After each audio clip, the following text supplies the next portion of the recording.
नमस्कार दोस्तों, आज बात होने वाली है राम मंदिर केस के ऊपर। राम मंदिर का केस इतिहास का दूसरा सबसे लंबा चलने वाला केस है। ये केस पिछले 500 सालों से चल रहा था, मगर 40 दिन में ऐसे क्या एविडेंस जमा किए गए जिस कारण हाई कोर्ट ने ऐतिहासिक केस को कुछ ही दिनों में सुलझा दिया। इसके पीछे के रीजंस काफ़ी इंटरेस्टिंग है।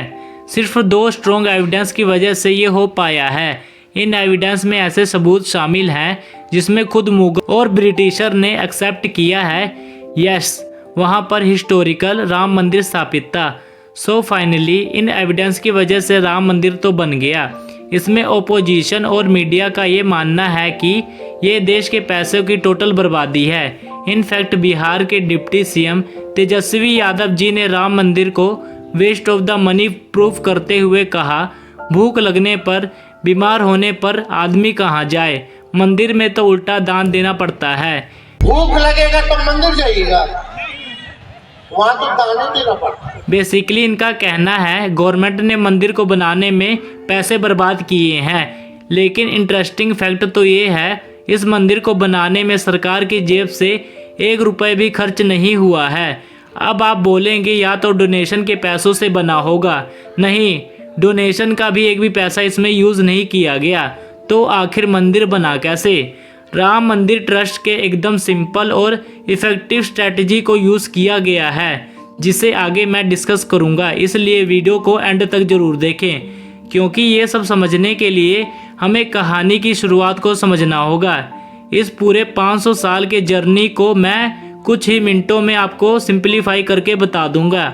एंड आई एम श्योर आपको राम मंदिर के इस स्टार्ट टू एंड की कहानी समझ आ जाएगी। सो इस केस की प्रॉपर क्लियरिटी के लिए इसे 3 पार्ट में डिवाइड किया गया है। तो शुरू करते हैं पार्ट फर्स्ट से। 1528 से लेकर 1947 तक। तो साल 1528 में मुगल बादशाह बाबर ने अपने कमांडर मीर बाकी को ऑर्डर दिया कि वो अयोध्या में मौजूद राम मंदिर को तोड़कर वहाँ पर मस्जिद बनाए, और उसी राम मंदिर को तोड़कर वहाँ मस्जिद बनी और उसी मस्जिद का नाम बाबरी मस्जिद रखा गया। लेकिन वहाँ कई ही हिंदू थे जो बाबरी मस्जिद के बाहर, जिसे राम चबूतरा कहते हैं, वहाँ पर पूजा करनी शुरू कर दी उन्होंने। इसको लेकर कुछ हिस्टोरिकल राइट्स होते हैं, क्योंकि 2 रिलीजन के लोग पूजा करते हैं तो इस पर कोई मुकदमा नहीं चला सकते। बट 1853 से लेके 1859 के बीच इन 6 सालों में ये राइट्स काफ़ी वॉयलेंट हो गए थे।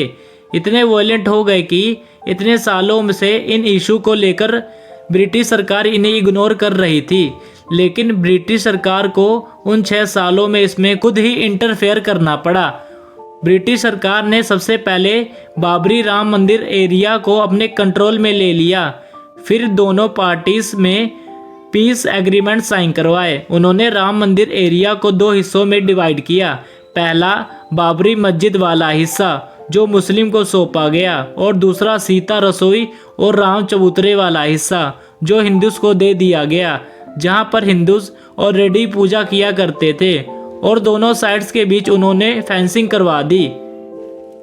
इस सेटलमेंट से लोग खुश नहीं थे, स्पेशली हिंदू। उनके हिसाब से अगर ऐसा ही था तो मतलब ये हुआ कि हिंदूस को एक खुले मैदान में भगवान की पूजा करनी पड़ेगी, लेकिन ये पॉसिबल नहीं है। और इसीलिए हिंदू के प्रोस्पेक्टिव से एग्रीमेंट की जगह कॉम्प्रोमाइज़ ज़्यादा था।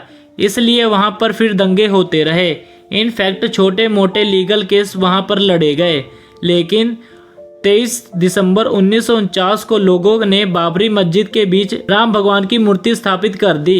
इससे दोनों पार्टी के बीच फिर से झगड़ा शुरू हो गया। इस कारण यूपी गवर्नमेंट को मजबूरन उस साइट को कम्प्लीटली सील करना पड़ा। उसके बाद राम जन्मभूमि में एंट्री एकदम से बैन हो गई थी। 5 जनवरी 1950 में महंत रामचंद्र दास जी ने फैजाबाद कोर्ट में यह अपील करते हुए कहा, यूपी गवर्नमेंट उनको धर्म की पूजा करने के लिए रोक रही है। इसके बाद 1959 में निर्मोही अखाड़ा, जो कि हिंदू साधु नेशनल ऑर्गेनाइजेशन के लीडर थे, उन्होंने भी कोर्ट में अपील की कि अयोध्या के लैंड पोजीशन उनको पूजा करने के लिए मिलना चाहिए। फिर 1961 में मुस्लिम राइट्स से भी सुन्नी वक्फ बोर्ड ने कोर्ट केस फाइल कर दिया। उनका दावा ये था कि उन्हें ये लैंड मिल जाना चाहिए। क्योंकि पूरे लैंड में एक मस्जिद था। अब कोर्ट में 2 लोग हिंदू पक्ष के बोर्ड में थे और एक मुस्लिम पक्ष बोर्ड की तरफ। बट 1985 में इस केस में एंट्री हुई पावर ऑर्गेनाइजेशन विश्व हिंदू परिषद की। इन्होंने भी राम मंदिर के लिए फैजाबाद कोर्ट में अपील की। इसके बाद 1986 में कोर्ट ने हिंदू की उस जगह पर वर्शिप करने के लिए परमिशन कर दी। इस फैसले से दूसरी पार्टी नाराज हो गई। उन्होंने मिलकर बाबरी एक्शन कमेटी बनाया। उन्होंने कोर्ट के फैसले के अगेंस्ट विद्रोह करना शुरू किया। 1990 में लोग सड़क पर उतर आए। इस सब को देखते यूपी गवर्नमेंट 1991 में फिर से उस जगह को सील कर दिया। इसके बाद 6 दिसंबर 1992 को देश भर से लोग अयोध्या राम जन्मभूमि में इकट्ठा हुए और उन्होंने बाबरी मस्जिद को नुकसान पहुंचा दिया। और 1992 में हुए बम ब्लास्ट इसी का एक सीरियल था। ये वही बम ब्लास्ट है जिसमें दाऊद इब्राहिम का हाथ था। इसमें 2002 में राम जन्मभूमि के केस को फैजाबाद कोर्ट से इलाहाबाद कोर्ट में ट्रांसफ़र कर दिया गया। फिर कोर्ट ने पता लगाने के लिए बोला क्या सच में मंदिर था या नहीं। कुछ सालों बाद इसका पूरा सर्वे हुआ, प्रूफ कोर्ट को दिए गए। कोर्ट ने ISI के रिपोर्ट के हिसाब से बोला वहां पर सच में पहले मंदिर था। इलाहाबाद कोर्ट ने यह फैसला लिया इसे 3 पार्ट में डिवाइड करेंगे।